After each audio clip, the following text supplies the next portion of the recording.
Victor, and this is a story about the Cyberknife. The Cyberknife will kill prostate cancer, lung cancer, and breast cancer without harming the body.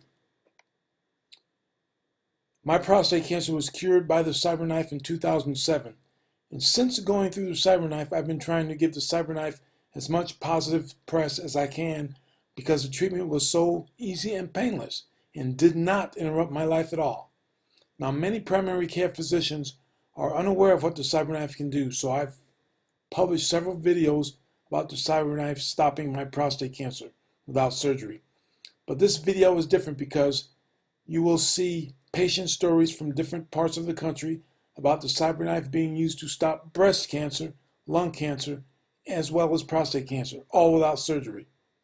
Now, after the patient stories, you'll have access to a video that will demonstrate how you can find a facility closest to you anywhere in the country. And basically, a summary of the Cyberknife treatment, regardless of what you're being treated for, is the patient arrives at the treatment center for the predetermined number of days based on what's being treated, and that's going to vary from patient to patient. And the patient remains fully dressed during treatments, and you can go home every single day. Now, the first video, the first patient story that you'll see will be from a former Navy pilot. I begin with this video because he directly addresses the abilities to stay completely dressed.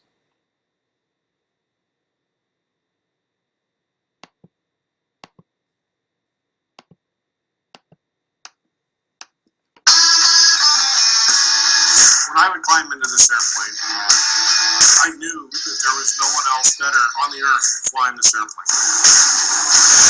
I could take on any adversary and be successful. I graduated from Top Gun in 1986. No, it looks okay, Bing. And they called me Bing, as it goes along with my name, Bing Crosby.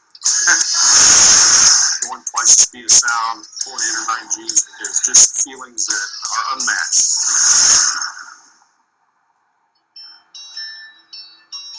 Life did come to a stop. You never expect to hear those words in your life. As much as you can prepare for it, you never expect that it's going to be you. About 1 out of 7 men will be diagnosed with prostate cancer. We have an excellent way to screen for prostate cancer. It's called the PSA blood test, the prostate-specific antigen.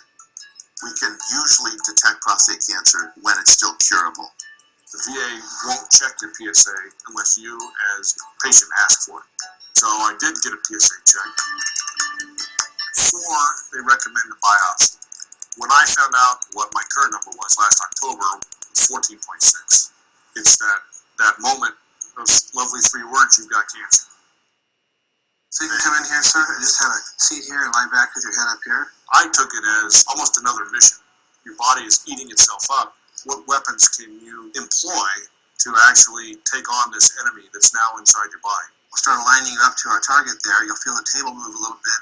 The most effective weapon was the Cyberknife. The Cyberknife is the most advanced radiation device for precisely delivering radiation to a specific target in the body.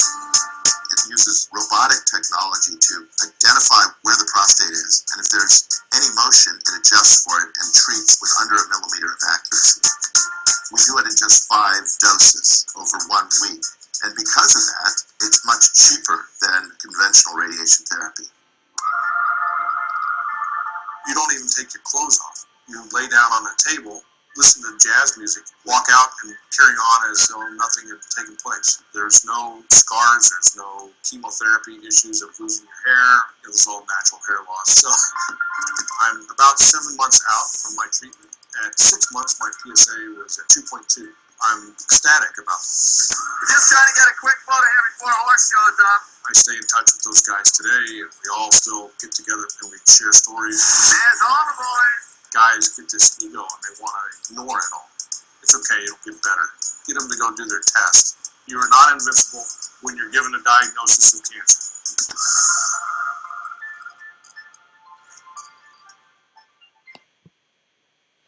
Okay, the next story is Catherine.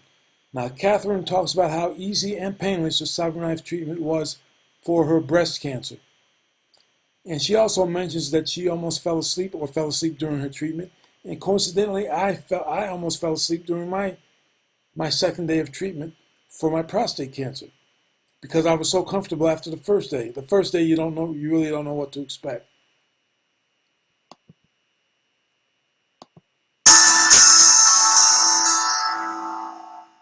Went to my doctor and he told me we have a choice of a lumpectomy or a mastectomy. And I said, I want lumpectomy.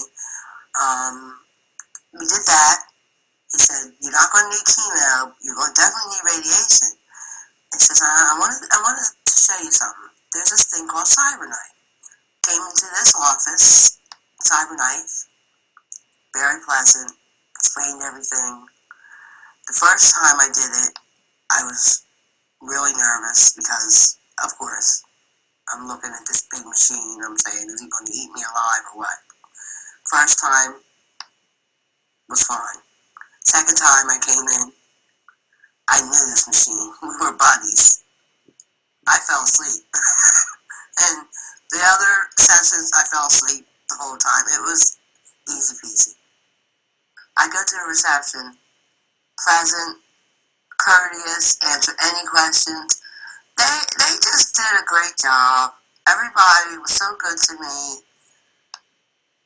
I couldn't ask for better. I didn't feel it. There's no side effects.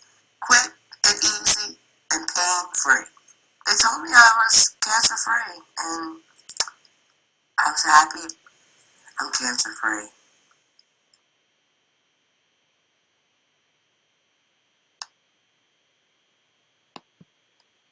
Okay, the next video is Judith. She went through several weeks of chemotherapy and radiation for her lung cancer, which all required a hospital stay. And later after that, she had a recurrence, and her doctor then recommended the Cyberknife, when she talks about her experience.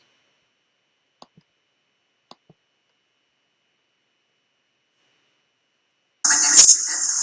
Spot on an X-ray that turned out to be a mass on a CAT scan that turned out to be stage 3 lung cancer.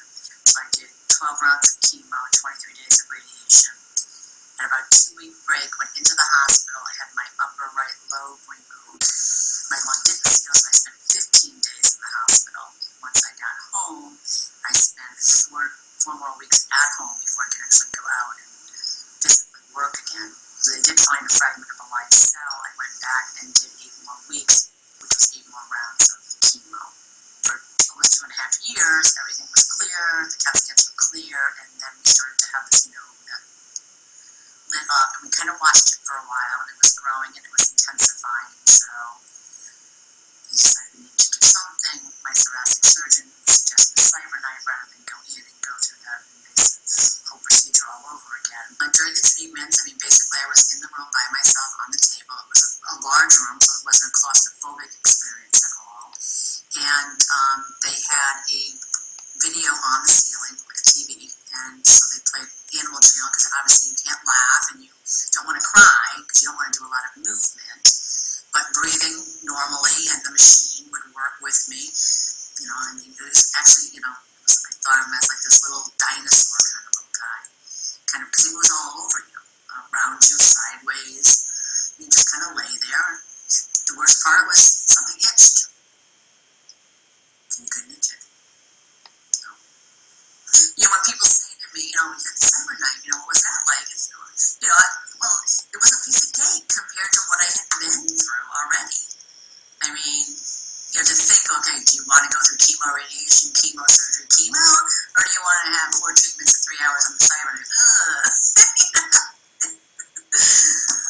To me, it was a no-brainer. Yeah, the quality of life after the 4 treatments, I mean, there was absolutely no side effects. Nothing changed. I was able to get up off the table, go out into my daily life, go back to work. There was no downtime like there is with surgery. When I was in the hospital for 15 days, that was a lot of downtime, and then 4 weeks recouping at home. With the Cyberknife, there was absolutely none. One of the things that when people say it's terminal, they hate that. I hate when people say that, because they're not God. And technically, I shouldn't be sitting here with you now 5 years later either. Well, I really struggled with how to tell and who to tell. We started telling friends, and unfortunately with lung cancer, a lot of people just think of it as pretty much a death sentence. My closest friends, I think,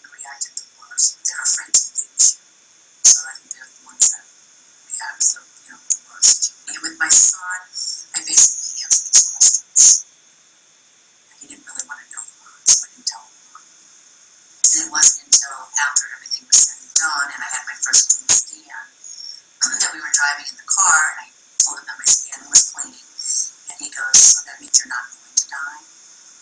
I took my breath away. I couldn't even for a minute, because I thought, I never thought I was going to die. Like, for me, it wasn't an option, I never thought I was going to die. And it was amazing how many people just kind of thought, well, she's going to die. And he was one of them. I was a former smoker. But I quit, so even when the spot showed up on the x-ray, because I was exposed to tuberculosis as a child, I just assumed it was tuberculosis, and finally had, reared its head. So when I had the CAT scan, they let me go home. I knew it wasn't tuberculosis, but I still didn't think it was lung cancer, because I think that you would know if you had lung cancer. I would have felt something. I would have been coughing. You would have some symptoms, and there was nothing.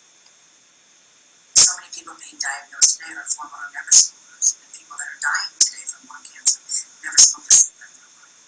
But I think, because I've been 5 years now, for me, this is the first question a stranger will say to me.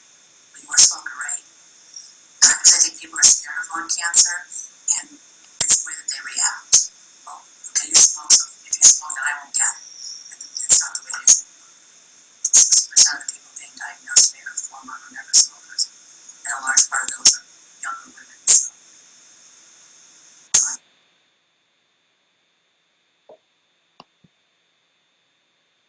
Okay, in this next video, Jean and her husband talk about her experience with the Cyberknife in treating her lung cancer.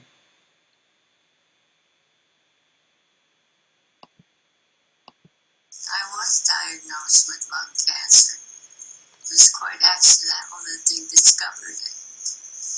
So I had the treatment by Cyberknife. And it's all gone now. Can I inject something? Because in some cases I was on the outside looking in, and the one thing that I remember was that she had 4 treatments. They lasted about 30 minutes. There was no pain. I questioned her on it. She said she felt nothing. There was no pain. 30 minutes, we got in the car, went home, we did that 4 times, and on the last CAT scan it showed that everything was fine. So that's quite a success story. I would consider it a success story, not just because of age, but for anybody to have lung cancer and have 4 simple treatments of 30 minutes each and be able to have a follow-up that says you're okay. She feels good, she eats good, and I don't know what more we could ask for. The opinion that we got from the doctor was that surgery was not an option because of her age, that there would be there would be a lot of risk involved if surgery was involved at her age, and they definitely were pretty negative on surgery. I'm not that old, I'm only 21.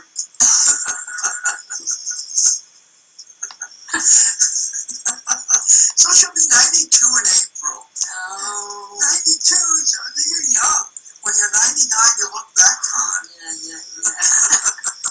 I'm in the same bracket. I'll be 92 in April also. And we've been married for a little over 70 years. So everything is big numbers with us. I don't think we've sacrificed anything. I think, if anything, we have gained, because the cancer that she had must have been what contributed to the lack of energy and the cough and the different things that she had, which are non-existent now. And she also smiles once in a while, don't she? She eats well, sleeps well, we enjoy ourselves, we take trips, we do everything that we would want to do. So I would say that nothing has changed after the treatment, and we're back to where we were before it all started. When she was discovered to have the spot on the lung, at that time she was having problems. But as of right now, the only problem we have really is waiting for the weather to get nice so we can get in the car and go someplace. Do you agree? See, she agrees. I must be right. We're not promoting anything. We're acknowledging the fact that we had found a wonderful way to treat her. And the only sad part is that in talking to people, not as many people are aware of what is possible. In the case of lung cancer, the only thing we have experience with, and that's sad. So we try to bring this story up to as many people as we can.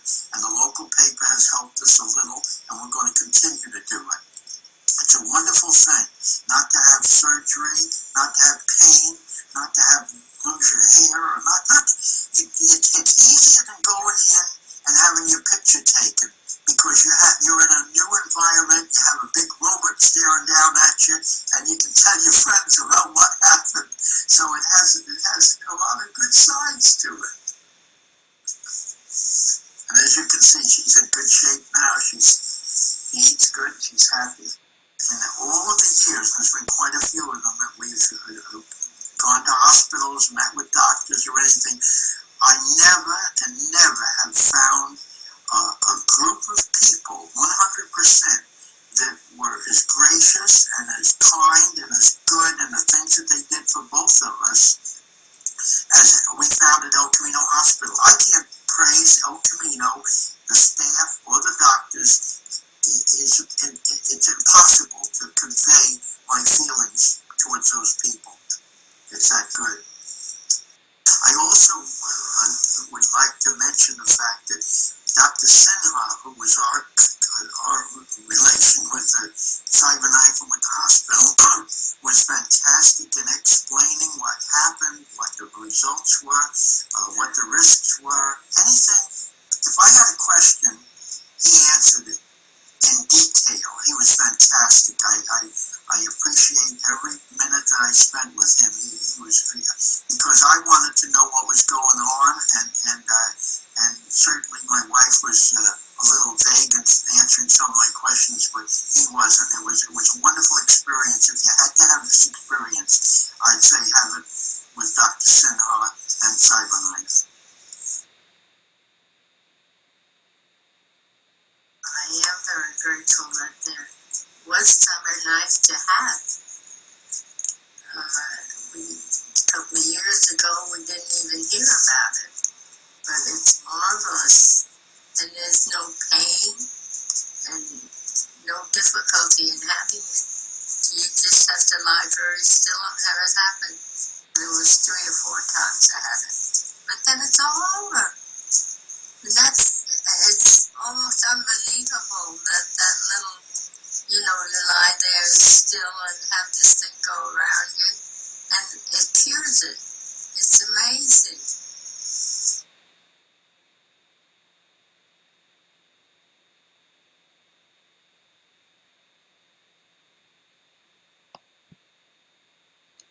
Now, this last video is how to find a Cyberknife nearest you. Click on the link below this video for access to the demonstration on how to find a Cyberknife, no matter where you are in the country. If you click on that link, that video will demonstrate how to get started.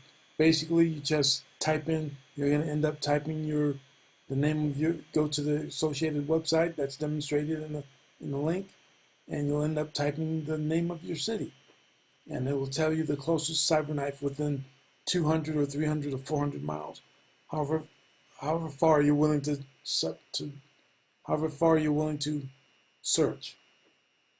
Thank you for watching. Good luck to you. Right below this video, there's a link that will enable you to have access to see a demonstration of exactly how to find a Cyberknife facility near you, wherever you are in the continental United States. One common theme in all these stories is the painless treatment of their problem with a lack of interruption to their lives, and it works. One other note, in 2007, my family doctor referred me to a surgeon who did a biopsy. After I did some research and found out about the Cyberknife, I could tell he had did some light reading about it, but he could not answer my questions in good enough detail about the Cyberknife to satisfy my curiosity. So I found the nearest Cyberknife, and as it turned out, there was one that was only 20 miles away from me. And I stopped for treatment on my way to work for 5 consecutive days. It took 45 minutes each day. So basically, I had to go to work. I had to get up earlier every day to go to work, 45 minutes earlier. And once again, if you click on the link below, this will give you access to the video to demonstrate exactly how to find a Cyberknife facility nearest you. And you're going to be looking for the Cyberknife facility based on your city name or your zip code. And by following the examples in the demonstration, you can find a facility closest to you. Just click on the link below. If you should have, or you know someone that may have a need for cancer, for lung cancer or prostate cancer or breast cancer treatment, and they don't want to be hospitalized for weeks or days or months, keep this information available, because you'll be able to find a Cyberknife. It's good reference material for future use if you don't need it immediately. It's good to be prepared, because the longer we live, the higher the chances are that we may know someone that needs something like the Cyberknife. The Cyberknife basically is now the future. The future is here. It's almost like Star Trek. You just lay down and completely dressed, no cutting, no scalpel involved, and you're treated. And when you're done, when I was done, the doctors told me, okay, we're finished, you can get up now. And I was like, huh, that's it? And that was it. And it got to the point, actually during my treatment, it got to the point that at one time I told after the halfway point of my treatment, I told my wife, I don't think it's happening. I don't think it's having any effect. And she says, why? I said, because I should be feeling something. I'm not feeling anything different. And I was looking for a strange feeling, for something to be feeling funny. And nothing felt different in my internals at all. My function, all of my male functionality remained intact. And I was totally surprised at that. In other words, it didn't interrupt the intimate lives between my wife and I. And had I not told her that I was going through Cyberknife treatment for prostate cancer, she would not have known it. And once again, there's a link below this video for access to a video that will show you how to find a Cyberknife closest to your city. By following the examples in the demonstration, you can find a Cyberknife facility that is closest to you. So click the link below. In this portion of the video, we will look at how to find a Cyberknife facility anywhere in the continental United States. Right now, I am at the website cyberknife.com.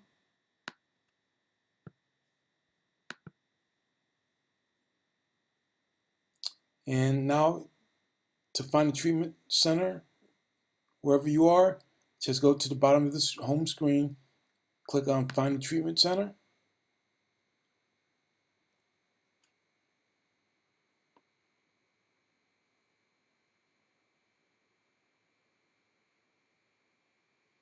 I'm going to have to scroll down a little bit.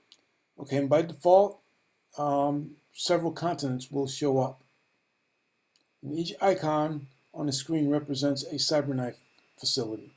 And there's facilities in Asia, there's South America, and we're interested in the United States. So I'm going to select Filter by Country. I'm going to scroll down and look for the United States. I'll select the United States option. And now you notice on the screen concentrates on the United States, on North America. And on the left-hand side, I'll enter an address where it says enter address or postcode. I will type in a city.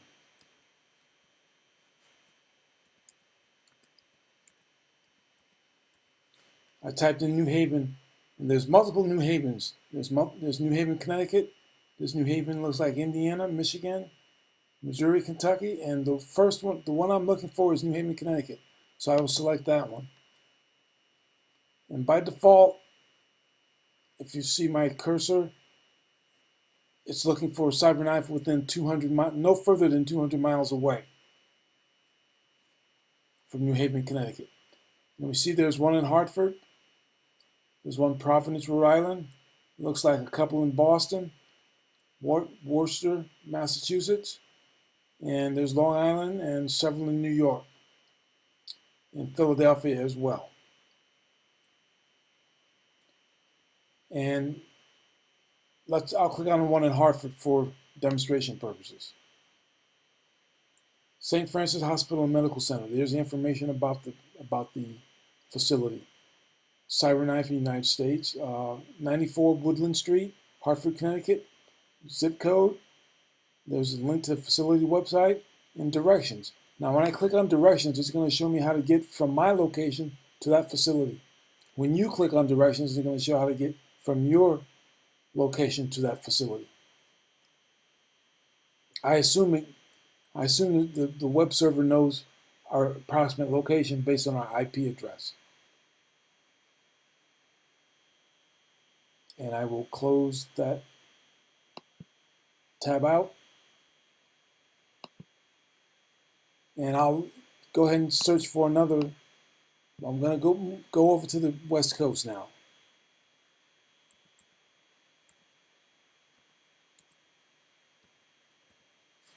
In Los Angeles, California, that's exactly what I'm looking for. I'll select it.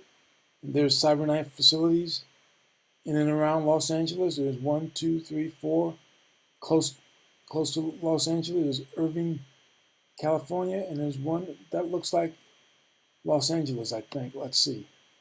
It's in Pasadena. 630 Raymond Avenue, Suite 104, Pasadena. And there's a facility website, and again, directions.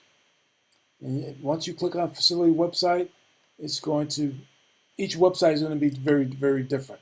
It's beyond the scope of this procedure, of this presentation, to show you how to navigate the different websites. Each website is going to have a graphic of the Cyberknife, but the navigation and menuing system is going to be potentially very, very different.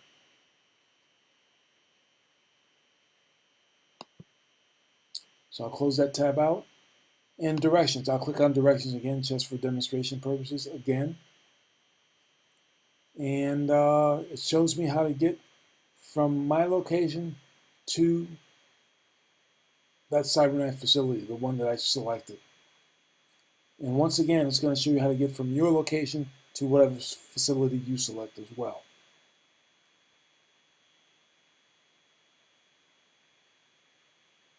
I'll close that tab out. And I'm going to go ahead and select my city.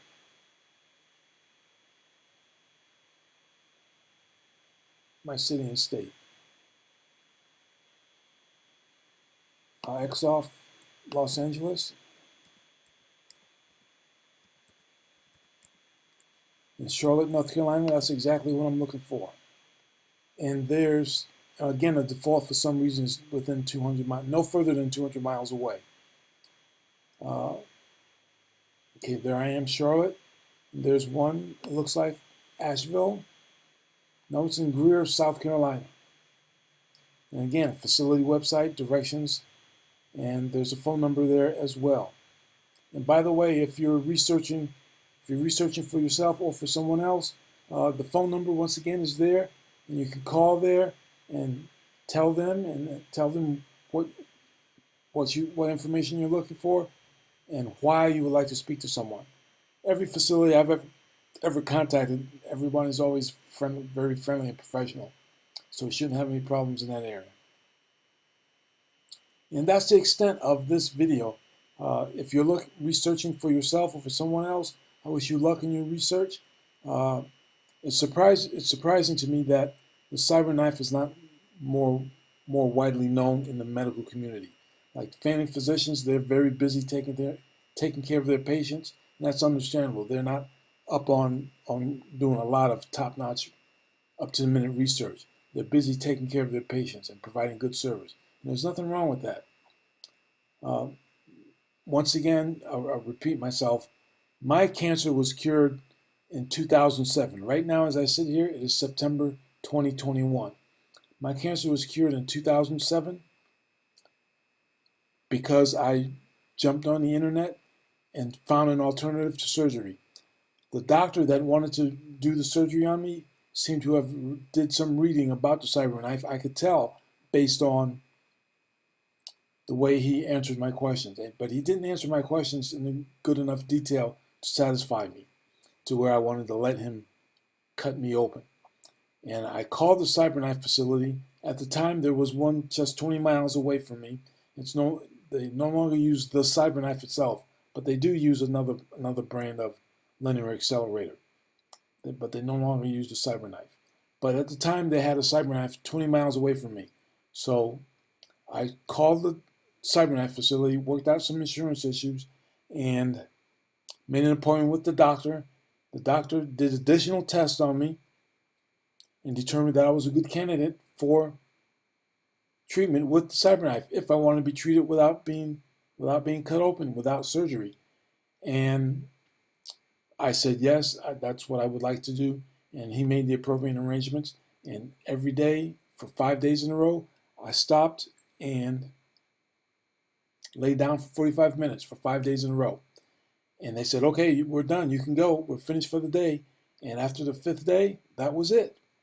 It was absolutely painless, and it was I was kind of paranoid as a result of not feeling any side effects, because I told my wife I didn't think it was having any difference on me. I didn't think it was doing its job, but it turned out it did its job very, very well without interrupting my life. But anyway, I'm getting beyond the intended scope of this presentation.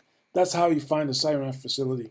You can just type in the name of the city like I did, or you could type in the zip code. And I typed in 06519, and once again, there's New Haven, Connecticut. I happen to know the zip code for New Haven.